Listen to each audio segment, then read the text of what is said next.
মচমচে ফলই মাছের কোপ্তা। ফলই মাছের কোপ্তার জন্য আমি দুটো ফলই মাছ নিয়েছি, একটা 300 গ্রাম করে আছে, 600 গ্রাম দুটো আছে। দুটোকে নিয়ে ভালো করে আঁশ ছাড়িয়ে ওকে ধুয়ে পরিষ্কার করে নিয়েছি। এবার কাঁচির সাহায্যে ওকে আমি কেটে নেব। কেটে কাঁটাটাকে বের করে দিব আর মাংসটাকে রেখে দিব। তারপর চামচ দিয়ে ঘষে আমি মাংসটাকে বের করে নিব টেনে টেনে, আর কাঁটা সবকে ফেলে দিব। কাঁটা কোনো লাগে না, বিড়াল আছে বিড়াল খেয়ে নেবে। এর উপরে দুটো মাছকে আমি ছাড়িয়ে নিয়েছি মাংস। আর এখানে পেঁয়াজ ব্রেস্তা করলাম, দুটো বড় সাইজের শুকনো লঙ্কা দিয়েছি। এর মধ্যে আবার দিয়ে দিব মিক্সিতে, এর মধ্যে দিয়ে দিব আদা রসুনের পেস্ট দিচ্ছি, লবণ স্বাদ অনুযায়ী লবণ দিয়ে দিচ্ছি। যেমন কোয়ান্টিটি হিসাবে আমার দুটো মাছের কোপ্তা হবে তাই আমি দিয়েছি, লাগলে অল্প আবার দিব। তারপর হাফ চামচের মতো আমি লঙ্কা দিলাম, কাশ্মীরি লঙ্কা, কেন শুকনো লঙ্কা আছে বেশি ঝাল হয়ে যাবে। তারপরে এক চুটকি দিলাম হলুদ, এটা জিরে বা গুঁড়ো, আর এইটা গরম মশলা, যত রকম গরম মশলা, এলাইচি, লং, দালচিনি, একটা স্টার এটা দিচ্ছি। আর লেবুর রস দিয়ে দিব, দিয়ে ভালো করে আমি বেটে নিব। লেবুর রস দিলে মাছের গন্ধটা চলে যায়, তাই দিয়ে ভালো করে বেটে নিয়েছি। বেটে নেওয়ার পরে তারপরে আবার মাছ যে বের করে রেখেছি মাংস, ওই মাংসটাকে দিয়ে আবার বেটে নিব।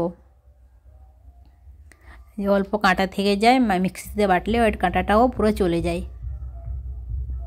এই বাটা হয়ে গেছে, বেটে নিয়েছি। এর মধ্যে আমি দিয়ে দিব, সব কিছু মশলা দেওয়া আছে, শুধু দেব ধনে পাতা দিলে খুব সুন্দর লাগে। আর তো দুটো মাছের জন্য রেডি হয়ে গেছে ওর মশলা। এই যে ধনিয়া পাতা, গাছের ধনিয়া পাতা, একদম মশলা এত সুন্দর সেন্ট না।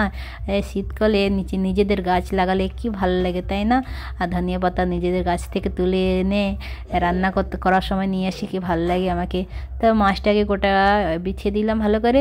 এর মধ্যে এই যে ম্যারিনেট করে রেখেছিলাম এটাকে 5 মিনিট আমি রেখে দিয়েছিলাম রেস্টে, কেন এটা মাছের একটু লেবু দিয়েছি, গন্ধটাও চলে যাবে। মাছের এত সুন্দর স্মেলও এসেছে, গরম মশলা দেওয়া আছে না, তাই এত সুন্দর লাগছে। চাইলে আপনি গোল গোল করেও কোপ্তা করতে পারেন। তো মাছের ওপর দিয়ে আমি ও মাছটাকে আবার চামড়াটাকে উল্টে দিব, দিয়ে সেই দিকে আমার তেল গরম হচ্ছে। পেঁয়াজ লাল করেছিলাম যে কড়াই, সেই কড়াই আমি আবার ভেজে নিব। এইরকম করে দুটো মাছের পুর ভরে নিব। ভরে নেওয়ার পরে এই যে মাছ একটা একটা করে আমি ভেজে নিচ্ছি। মিডিয়াম আঁচে ভাজবেন, তারপর একদম লো আঁচ করে দিবেন। যত মচমচে হবে তত খেতে ভালো লাগবে মাছের কোপ্তা। এই যে আমার ভাজা হয়ে গেছে একদম মচমচে। তো আমার ভিডিওটা কেমন হয়েছে সবাই একটু কমেন্ট করে জানাবেন। আশা করছি ভালো লাগবে, কেন আমাকে তো মাছ খেতেও